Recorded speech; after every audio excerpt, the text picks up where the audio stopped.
దేశవ్యాప్తంగా జరుగుతున్న డిజిటల్ అరెస్టులు, సైబర్ మోసాలపై సీబీఐ ఉక్కుపాదం మోపుతోంది. ఆపరేషన్ చక్ర 6లో భాగంగా 60 ప్రత్యేక బృందాలను ఏర్పాటు చేసిన సీబీఐ తెలంగాణ, ఆంధ్రప్రదేశ్ సహా 16 రాష్ట్రాల్లోని 80కి పైగా ప్రాంతాల్లో ఏకకాలంలో సోదాలు నిర్వహించింది.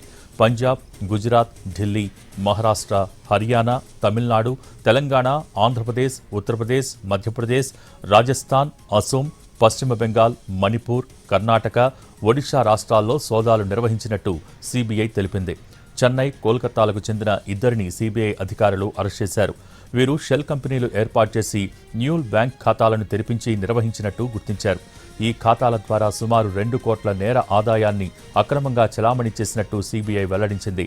ఈ మధ్య సుప్రీంకోర్టు అధికారిక వెబ్సైట్ను పోలిన నకిలీ వెబ్సైట్ను సైబర్ మోసగాళ్లు సృష్టించిన విషయాన్ని సీబీఐ గుర్తించింది.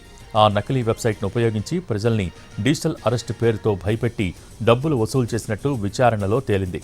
సుప్రీంకోర్టు రిజిస్ట్రార్ నుంచి ఫిర్యాదు అందడంతో సీబీఐ ఎఫ్ఐఆర్ నమోదు చేసి దర్యాప్తు ప్రారంభించింది. అత్యాధునిక ఫోరెన్సిక్ సాంకేతికతను వినియోగించి దేశీయ, విదేశీ స్థాయిలో పనిచేస్తున్న ఈ మోసగాళ్ల నెట్వర్క్కు సంబంధించిన కీలక ఆధారాలను సీబీఐ గుర్తించింది. కోర్టులు, పోలీసు, ఇతర దర్యాప్తు సంస్థలు జారీ చేసిన ఉత్తర్వుల్లా కనిపించే నకిలీ పత్రాల్ని తయారు చేసి వాటిని బాధితులకు నమ్మించేందుకు వినియోగించినట్టు దర్యాప్తులో వెల్లడైంది.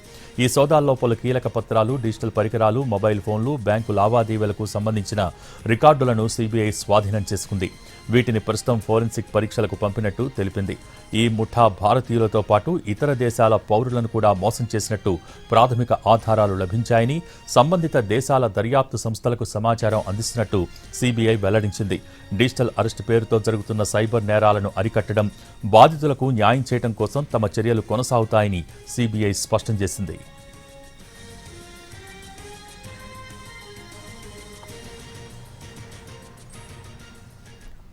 దేశవ్యాప్తంగా జరుగుతున్న డిజిటల్ అరెస్టులు, సైబర్ మోసాలపై సీబీఐ ఉక్కుపాదం మోపుతోంది. దీనికి సంబంధించి more updates NTV crime input writer Ramesh Vaitla telephone line ద్వారా అందిస్తారు.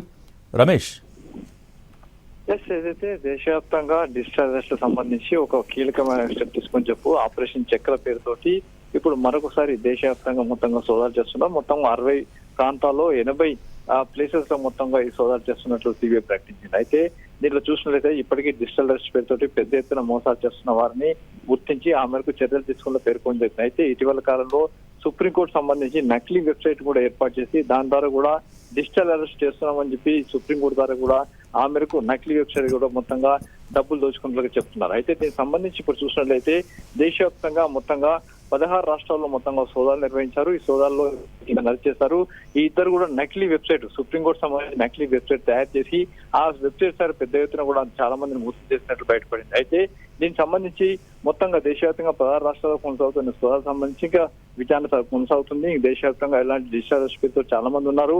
ఇలాంటి మోసాలు చేస్తున్న వారు మన దేశంలో ఉన్న వాళ్ళని కాకుండా విదేశాలు అంటే అమెరికా కావచ్చు, లండన్ కావచ్చు, యూకే కావచ్చు, ఇలాంటి ప్రాంతాల్లో ఉన్న వారిని కూడా మోసం చేసినట్టుగా ఇప్పటికి అధికారులు గుర్తించారు. మొత్తంగా దేశవ్యాప్తంగా జరుగుతున్న ఆపరేషన్ చక్ర పేరుతోటి డిజిటల్ అరెస్ట్ పేరుతో జరుగుతున్న ఈ మోసాలను అరికట్టేందుకు సీబీఐ ఒక ముందడుగు వేసి మేరకు చర్యలు తీసుకున్నట్లు అధికారులు చెప్తున్నారు. Thank you Ramesh.